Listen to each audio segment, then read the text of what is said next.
Welcome to another exciting episode of the Emerging Lawyer series at the Coffee Corner Show powered by the Emerging India Forum, TEIF and a tech partner, Prime Infotech Solution. Theme is Decoding Capital inside the mind of an emerging funds and regulatory lawyer. In today's fast evolving financial ecosystem, lawyers are no longer just interpreters of the law. They are strategic partners shaping the flow of capital. In this episode, we sit down with Kartik Dhir, Principal Associate at IC RegFin Legal, whose journey spans top tier law firms, regulatory heavy mandates, and the fast paced world of investment funds and asset management. From courtroom corridors to complex fund structuring, Karthik's career reflects precision, adaptability, and a deep understanding of how regulation drives trust in financial markets. Over coffee, we explore the professional pivots, the pressure points, and the principles that define his path. And we also come to know Karthik as a person. And we are now at IC RegFin Mumbai office. So welcome, Karthik, today's in-person coffee shoot. Thank you, Amir. So let me explain you. There will be 3 rounds: professional, personal, and a surprise rapid-fire round like you're with Coffee with Karan. And here's a gift, Legal AF 101, which will be you have to win in a fun and witty and quick format. So let's begin the first round. Friend of mine, Amir Virani, host at Coffee Con Legal Tech event at Prime Infotech Solution, author of 20 books. So my first question for your professional journey around Karthik. Your career spans law firms, courts, and financial institutions. How did each phase shape your approach to being a lawyer today, and what were the key defining moments you had? Sure. So, working with all these three different sort of organizations and different places of work, I realized that each place teaches you something. It's a culmination of what have you learned across these different sort of job profiles. To start with courts, whenever I've worked in and around courts, what it taught me is you have to respect the process, and words have consequences. Working with big in-house corporations taught me accountability and thinking about the business first, and which I guess sort of translates into being a good funds lawyer as well in a law firm, where you have to put client interest first and give advice which is business first. This is something which I have taken away from each of my stints before this one, and I think it's like a continuous evaluation. The curve is always growing like that. Wow. So, Karthik, let's build up a conversation. What initially drew you towards investment funds and regulatory law, given its complexity and constant evolution? So before I was a funds lawyer, a hardcore funds lawyer, what I used to do was I used to work in a securitization company, which also is a sort of a investment fund, but for non-performing assets. So my inclination towards doing this kind of work actually stemmed from me doing a different sort of a regulated product in India, which is a securitization trust, and that triggered me to explore this and get into the funds and asset management regulatory practice. Wow. So, Karthik, working with fund managers, sponsors, and investors requires balancing multiple interests. How do you navigate that responsibility? Yeah, like I said, being a lawyer and being a funds lawyer especially, it's not that you can just cite the law and say this is the regulation, this is how it has to be. Essentially, what is required is to understand the commercial reality of what the client intends to do. No two funds are going to be exactly the same. Uh, Stemming from that, when you try to advise a client, you'll have to realize that commercial realities will supersede, and most of the times your job is not to cite the law and quote the law. It is rather de-risking the decisions which a particular client may want to take, and that's essentially how I look at it. So, Karthik, how do you manage pressure and precision when working on high stakes financial documentation? I think remaining calm during high pressure environments is very essential. I generally become slow when there's high pressure. You have to rely on your process, like I mentioned before. You have to respect the process, and you have to stick to your checklist. They are there for a reason. So whenever there is too much pressure, going into your natural zone, trusting your muscle memory will always help you out. Wow. So, how does fund structuring challenge a lawyer to think beyond traditional legal frameworks? Like I said, no two funds are same. How fund structuring impacts the product, it's you have to look at it like not drafting a document, not designing a draft or a template for somebody to use. It's more like a machine where you do something at one place, it is going to impact the other. So structuring a fund is very essential, and it's the fundamental of how the structure is going to be, how well the machine is going to work. So it's very essential for the client to have the right thought process in terms of understanding what is actually the regulation, which falls onto the lawyer to explain that these are the four bounds of the law within which we can take some decisions, understand the commercial realities, and then give an answer which is innovative but takes into account all the other practical realities. That may be tax, that may be regulatory, or that may just be how the market is. Wow. So adding one more layer, what does value addition mean to you as a lawyer advising in the asset management space? For me, value addition would be if the client is able to sleep peacefully after giving you the work. That's the biggest value addition you can do. But I mean, just to explain that a little more, like I said, the law is constantly evolving, and especially in the fund space and the regulatory asset management space, where we see, the regulator trying to bring in ease of doing business, try to build in the global best governance models which have been used across jurisdictions. Within those bounds, if you are able to advise the client properly, you are able to highlight the risks properly, and like I said, de-risk their decisions. That would be the biggest value add you could give as a lawyer, as a funds lawyer today, in my understanding. Wow. So thank you for leaving to my next question. As you said, it's always evolving, the regulatory landscape especially. How do you stay updated without feeling overwhelmed? I mean, it's important to realize with so much inflow of information, documents, regulations keep on changing. There are conversations with so many peers, you get to learn everything new someday. It's important to understand that everything which is urgent may not be important, and what is important today may not be right away urgent. So, of course, speaking to peers is one way you can not get overwhelmed and absorb a large amount of information in a short span of time. But that said, there are other things you could do. For example, at IC RegFin Legal, we like to have a KM session every week.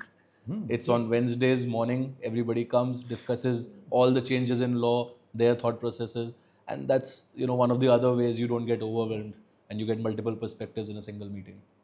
That's beautiful. It's like in hospitals, specialized hospital, it happens that they discuss a critical case. All the doctors of that department come together, discuss how to go about dealing with this critical case, what options they have. So good thing. It's a good learning. So every law firm should follow this practice of discussing, analyzing, and coming together. Oh, okay. So Kartik, according to you, what are the most common regulatory blind spots you see emerging fund managers struggle with today? I guess it's like I said, it's important to understand what we are trying to achieve. Just copy pasting structures which may have worked in the past may not work for new emerging fund managers. Why certain things work a certain way is because somebody intended it to be that way. So trying to keep it simple, trying to understand what is expected in terms of compliance from the regulator, not giving governance and compliance aspects of your business an afterthought. That's one of the bigger blind spots which I could possibly see in some of the emerging fund managers. So at the end of the day, what you're trying to do has to be bespoke, has to be customized. You have to get the right kind of regulatory advice with it. Wow. So how has mentoring helped you to grow in your career? Sorry, how has? How has mentoring helped you to grow in your career? I mean, mentoring has helped me to grow in my career. I'm not sure of that question. Mentoring as in? You have received mentoring guidance from your seniors. Right. So how did their mentoring help them? How getting mentored by others has helped me grow? For sure. I've been part of a lot of great teams in the past. starting from my first job, which was at JM Financial Asset Reconstruction Company. I've always been blessed to work with great seniors who took out the time to answer my questions. I am that kind of a guy. If I don't understand a particular thing, I'm going to go and ask you 100 times till I get it, or till you tell me that you also don't know it, what I'm asking. So that has helped me a lot. There have been a lot of great, seniors, mentors I have been blessed in the past with, and I still keep in touch with them. And that has really taught me a sense of camaraderie and a sense of fraternity, that legal fraternity we are in. Everybody needs to help each other out, and I try to certainly do that with my juniors whenever I get a chance. Wow. So now, Kartik, RegFin has been a fourth cricket edition. Right. How does these kind of events help young lawyers in networking? It's a great opportunity to network not just with fellow lawyers, but also with fellow stakeholders. For example, it's not just a lawyering tournament. We also call a lot of industry association teams. We also engage with a lot of tax advisor teams which come and play cricket with us. So it's a great opportunity to meet everyone under one place over a weekend where everybody is playing cricket. Your mind is off work. So that naturally helps you connect with more people. And, I guess those conversations are long lasting than a simple conversation over a call due to some engagement you had because of a client. Beautiful. So my last question for our professional journey round, looking ahead, how do you see the role of investment funds lawyers evolving in India's financial ecosystem? I think the way the funds industry has been evolving along with our financial ecosystem, funds lawyers have already moved, and even further going forward, I think it will less be a transactional relationship where you come in, you do some documentation, and your job is done. It's more of a fund counsel relationship with clients where you have to help them through the process, which is right from the structuring till they wind up the fund, and all the regulatory compliances are done. So it's more relationship based now than just transactional one-off system. That's what I think where the market is evolving to. Beautiful. So let's go to the next round and understand Kartik as a person. Tell us about your family and your formative years. I was born and brought up in Meerut. That's where my family is, and I come from a business family background.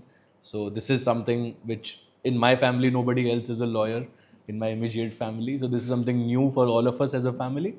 But yeah, I mean, growing up in Meerut was pretty much fun. It's a great town for cricket, and that's where my love for cricket comes from. Wow. Okay. So let's go to Symbiosis Law School, Pune. From Meerut to Pune. How did that transition, what kind of transition you went through? What are your memories and experience from Symbiosis Law School? Yeah, I mean, Symbiosis and Pune. It's a cocktail I really enjoyed for 5 years, right? Moving out of Meerut, moving out of your parents' house, and going and living in a different city, that definitely teaches you independence, teaches you there are consequences of whatever you do without your parents being in town, right? So I mean, besides all of that, I'm really deeply humbled by the fact that I was able to attend Symbiosis Law School, and it really taught me a lot of things, not just in terms of law. It helped me gain my confidence. It helped me do a lot of other things in life. For example, I was part of, for multiple years, I used to volunteer for the College Fest in their marketing team, right? I did that for 4 years. So that also taught me a lot about how people behave when you are trying to sell something on the ground. So it was a great experience, both Symbiosis and Pune. Wow, beautiful. So which is that hobby or interest which helps you to unwind and recharge? For unwinding and recharging, I like a quiet morning, a great cup of coffee just like this one, maybe a long walk but late into the night. Okay, that's interesting. So if your friends had to describe you in 3 words, what would they say? If my friends were to describe me in 3 words, what would they say? I guess supportive, caring, and not calm. So what's one personal value you hold on to, no matter what life throws at you? And that has to be integrity, and especially when it's hard and when it's uncomfortable. Wow. So, which is that book or movie which has left a lasting impact on you? There are so many, but the last one I just finished was The Ascent of Money. That was a great book just to understand how money came to be. But there are so many books, you can't just name one, right? But that's the most recent one I just reread. So, can you tell more about this book, because I've heard this 2-3 times. Sure. I mean, it essentially talks about how money came to be, how we evolved from a barter system to a system which is based on cash or coins, and then how the first stock markets came to be, how the entire banking arrangement was conceptualized back into the day. It primarily on that. Wow. So, Kartik, where do you look at yourself in next 5 years, professionally and personally?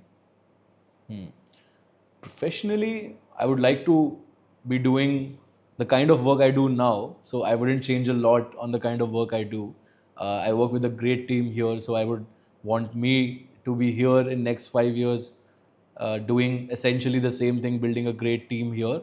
And professionally, I don't see much changing, very honestly. Or I would rather not want much to change, other than, lawyers have a standard set of requests. This in the law should change, that in the law should change, this should be clarified better. I mean, those are minor aspects, but at a fundamental level, I think I'm pretty happy where I am professionally. And personally speaking, I would like to spend more money with more time with my family, and that is something which I look forward to and make time more for that, and that is I'm working towards. Wow. Since you're from Meerut, Yeah. and someone wants to visit Meerut and making you tour guide, what are the places to check in, food to have in Meerut? Best kind of food in Meerut. Meerut. I Food really places. I really like the chole bhature in Meerut. The chaat is pretty good. You could go to Abu Lane. It's a shopping lane in Meerut. There the chaat is very nice. I enjoy that. There's a chole bhature spot. The name escapes me now, but that I really enjoy that there. Okay. But Meerut I sort of associate and correlate with home food because it's always been home. So I wouldn't be able to tell you a lot about great food spots there. I love eating at home. And places? And places in Meerut. Yeah, Meerut. I particularly like this temple in Meerut. It's called the Kali Paltan temple. That is actually where Mangal Pandey had shot that first round, which was the revolt of 1857, where it started from, right? So I used to fancy going there as a kid, and I used to go a lot with my dad. So that's one place I guess I would recommend somebody should go to if they're going to Meerut. Interesting. So that is what we ask our coffee speakers about their hometown. What are the places to visit? And especially, I'm a Telugu by birth, and my birthplace is Warangal. So I visited this time in Diwali, and there are 5, historical sites. There is a Kalika Mandir, there is 1,000 Pillar Temple, there is Warangal Fort, which I had just heard, but Warangal Fort is massive place, and there's 1,000 pillars in a temple, which beautiful, and that Kalika Mandir. So India is rich places to visit, explore, and learn about the heritage. So my last one will be a googly one. Describe Kartik in one line. Okay. Kartik in one line. Kartik is a lawyer who believes that good law should also lead to good decisions. Wow. So let's put in the hot seat, the rapid fire round. Your go-to comfort food. Rajma chawal, for sure. Your favorite color. Red. Your dream travel place. Dream travel place. I fancy going to Himachal quite a lot, so I go there a lot. Wow. Early morning or night owl? Night owl. Your favorite sweet dish from Meerut? I really like the ghevar from Meerut. Okay. Best piece of advice received? Best piece of advice received. That's a difficult one, and I might add that should not be part of a rapid fire round. But yeah, the best piece Right, of man. advice I have received is from my father, which is don't lose your work ethic or your integrity. Beautiful, beautiful. Okay. Your favorite cricket player? That's interesting. I guess I have to say Rahul Dravid. So last one, tea or coffee to recharge? Coffee for sure. I know you will say because we both are coffee and you had coffee show. So you did well, and here's a book. Oh, did I win that? Yeah, yeah. And it has been also autographed.